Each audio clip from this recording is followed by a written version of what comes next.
Hello, my name is Gabriel Shawcross, and welcome to my Fieldwork research project. Coming to you live from Linguistics 325 at Cal State Northridge. Alright, let's get started. This all began with one idea while reading Kissling, and that idea is indexicality. According to Kissling, indexicality is the meaning process in which the linguistic form says something about the context of use, such as the identity of the speaker. I was thinking more about indexicality and how I could research on this topic that I found so interesting. Since I enjoy comedy and joke telling, I thought this was the perfect idea that I would love to research about. According to McGee's late research in 1979, men tell more jokes than women. In describing feminine speech style, Robin Lakoff suggests that women have no sense of humor. They neither effectively tell nor get jokes. What's up with that? Moving on to 1995, Crawford found that men evaluated their own sense of humor more positively than women evaluated theirs. She also found that when asked to write about someone who has an excellent sense of humor, both men and women chose more often to write about a male. In 2011, Mix et al. Found that men might think men are funnier because they actually find them so, but though women rated males slightly higher, their data suggests that females may regard men as funnier more often because they falsely attributed funny things to them. With this background information on previous studies, my research question will be, how do different genders analyze humor, and can they identify from a joke whether it is told by a man or a woman? From Kissling, I would like to see if the reader can go through the process of indexicality and properly identify the gender of the joke teller based on the context. I think that the female comedian will be evaluated as funnier and that the subjects will identify that the jokes did come from a woman comedian. Alright, let's move on to the methods section to see how the data was collected. A convenient sample is taken from students of varying majors at CSUN. Each participant was asked via Canvas to fill out a survey on Google Forms. The participants included students that are in each of my classes, including previous classes which were still listed on the Canvas website.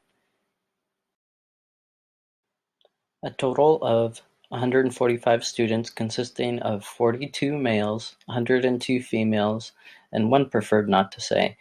The students' majors varied, with a vast number of them coming from psychology, 47.9%. In the survey, the independent variables were the jokes of the three comedians, which were either male or female. The dependent variable was the indexicality of the joke, measured by whether the participants could identify the gender of the comedian. The dependent variable had two levels ranging from correct identification to incorrect identification of the comedian's gender. Each participant was exposed to the same survey and the same jokes. The vignette for each of the jokes were taken from different comedians. Let's take a look at some of the results from the surveys. 51% of the total sample reported that they thought males were the funniest gender. 23.4% stated that females were funnier, 16.3% preferred not to say, and 8.5% said both genders are equally funny. 52.5% of the females who were surveyed stated that they think males are more funny than females. 28.3% said females are funnier, 10.7% preferred not to say, and 8.5% said both genders are equally funny. 50.7% of the respondents shared that they thought comedian number 3 had the funniest joke. Let's take a look at what comedian number 3 had to say. There's a lot of pigeons in my neighborhood. I like pigeons. Pigeons are like the hipsters of birds because they have the ability to fly but choose not to.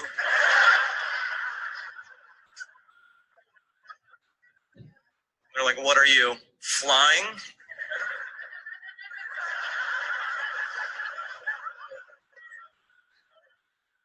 Yeah, I used to do that.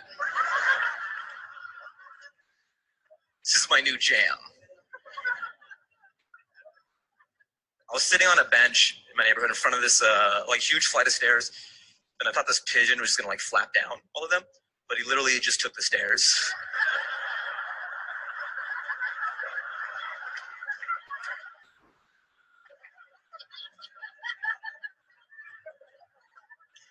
And he looked at me and went, leg day.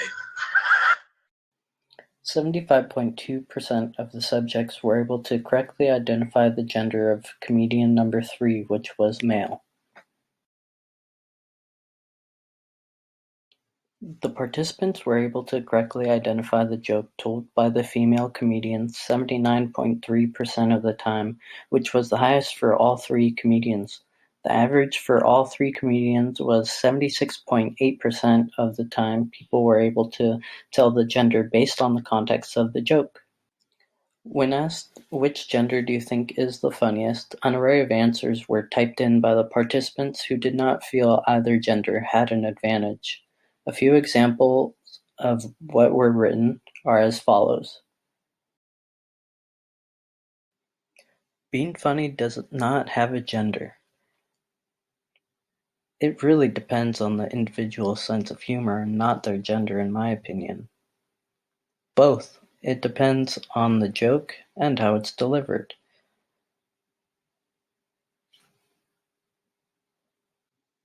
Now let's take a minute to discuss what these examples and data mean and how it can be generalized to a larger population. From the studies of McKee, Lakoff, Crawford, and Mix, we as a society have grown tremendously. With the 8.5% of people found in my survey who believe gender does not have any implication on humor, this is the future. For the 8.5% of people who answered in this way, it is a sign of a growing idea that could radically change the way our future generations think about and perceive comedy. This field research sought to find out if participants would be able to correctly identify the gender of the comedians and whether they thought females were funnier than men. As discussed before, the indexicality aspect of the research was thought to be a seamless task based on the context of the jokes. As far as whether the participants preferred a specific gender when it comes to humor, I hypothesized that they would select that females are funnier. From the data that was collected, my hypothesis was not confirmed. I did find that half of the hypothesis was correct, that the participants were able to identify that joke number 2 was told by a female, but ultimately 51% of the total participants thought males are funnier than females. For future research, I would be interested to find out how the values change in participants in identifying their preference in a comedian's gender, as well as the indexicality. Like Bob Dylan said, the times, they are a-changin'. Well, that's all, folks. Until next time, a big thank you to everyone who participated in the survey, and a special thanks to Dr. Kim for the continued inspiration. All right, everyone. Continue changing. Thank you. Goodbye.